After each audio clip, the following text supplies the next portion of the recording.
The breathing tube made it impossible to scream, which was probably a mercy. If I could have spoken in that moment, watching my parents gather their coats to leave me alone after emergency surgery, I might have said things that couldn't be taken back. Instead, I blinked once for yes when Dad patted my hand and told me to be a good sister. A good sister. While my intestines were still figuring out how to work again after being emergency resectioned. While monitors tracked my unstable vitals. While I was scared and in pain and couldn't even ask for water. Tyler's team made playoffs, Mom explained, as if that justified everything. This could be his shot at a scholarship. You understand. I understood perfectly. I'd understood for 23 years. Tyler's football games, Tyler's grades, Tyler's needs, they always came first. My appendix had ruptured during my shift at the veterinary clinic. I'd driven myself to the ER, called them from the waiting room. They'd shown up just in time to sign consent forms before I was wheeled into surgery. And now they were leaving. For a high school football game. The nurse, Maria, found me crying silently an hour later, tears sliding down my face and pooling in my ears. She checked my monitors with practiced efficiency, then paused. "Where's your family, honey?" I pointed to my throat, then mimed writing. She brought me a whiteboard. "Brother's game," I wrote. Her face went through several expressions before settling on professionally neutral. "I see. Is anyone coming back?" I shrugged, then wrote. "Depends on if they win." She didn't laugh. Instead, she pulled up a chair. "My shift ends in 6 hours. I'll stay with you till then." That small kindness broke something in me. I wrote frantically. "You don't have to. I'm used to it." "That," Maria said quietly, "is exactly why I have to." Over the next 3 days, I learned a lot. I learned that recovery from emergency surgery is brutal when you're alone.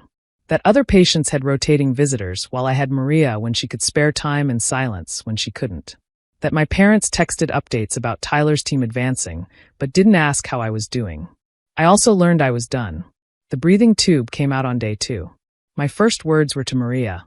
"I need to make some calls." "Family?" she asked hopefully. "Lawyer." She didn't question it. Just brought me my phone and gave me privacy. The first call was to my job. My boss, Dr. Patricia Hendricks, answered immediately.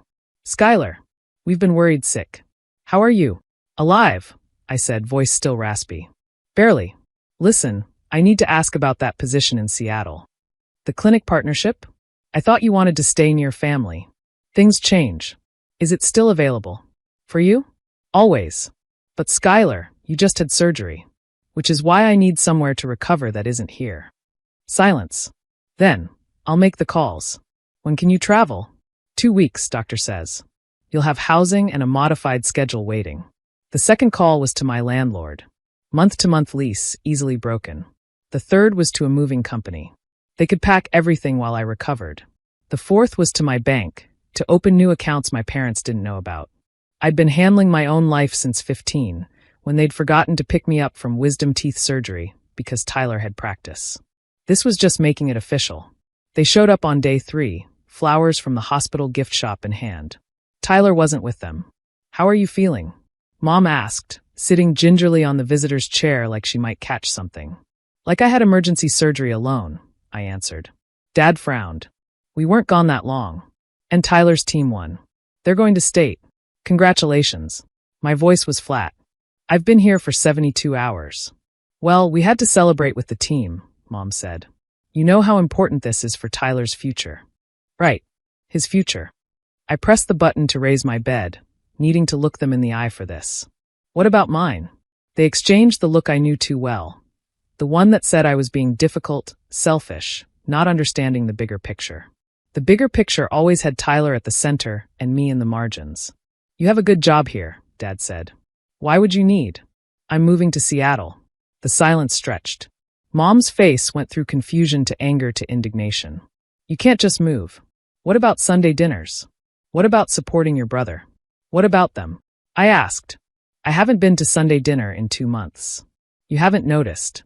And Tyler doesn't need my support. He is yours. All of it." "That's not fair," Dad protested. "We love both our children equally." "Really?" I reached for my phone, scrolled through texts. "Mom, how many messages have you sent me this week?" She shifted uncomfortably. 0. "Want to know how many you sent to Tyler's coach?" 17. "I know because you accidentally included me in the group chat." That's different. Dad, what's my job? He blinked. You work with animals. Doing what? Silence. I'm a veterinary surgical assistant. I help save lives. Every day. But you've never asked about it, never visited the clinic, never shown interest beyond asking if I can get Tyler's dog-free flea medication. You're being dramatic, Mom said, her go-to response when confronted with uncomfortable truths. This is probably the pain medication talking. No, I said clearly. This is your daughter talking. The one who drove herself to the ER with a ruptured appendix because she knew you wouldn't leave Tyler's practice. The one who spent 3 days alone after emergency surgery because a high school football game was more important. It was playoffs, Dad said, like that explained everything. I could have died, I said quietly. My appendix ruptured. Do you understand that? I could have died alone in this hospital while you were doing the wave in the stands. Mom's face flushed. Stop being melodramatic. You're fine now. Because of skilled surgeons. Not because of family support. We're here now, Dad pointed out. For how long? Until Tyler texts that he needs something. As if on cue, Mom's phone buzzed. She looked at it automatically. Oh, Tyler needs, she caught herself, but too late. I laughed. It hurt my incisions, but I laughed anyway. Go. Whatever he needs, go. We're not leaving, Dad said firmly. We're going to sit here and work through this tantrum. Tantrum? I stared at him. I'm not 6, Dad. I'm 23. I have a degree, a career, a life you know nothing about because you've never asked. This isn't a tantrum. It's goodbye. You don't mean that, Mom said, but she was already standing, already edging toward the door. Tyler's text was pulling her like gravity. I do. I'm moving in 2 weeks. I won't be sending my address. But what about holidays? Mom asked, as if that was the only time my absence would be noticed. What about them? You spent last Christmas at Tyler's bowl game. Thanksgiving was at his girlfriend's house. Easter was a tournament. When exactly would you notice I'm gone? Dad's face went red. This is ridiculous. You're punishing us because we support your brother's dreams. No, I corrected. I'm freeing you to focus solely on Tyler without the inconvenience of pretending you have 2 children.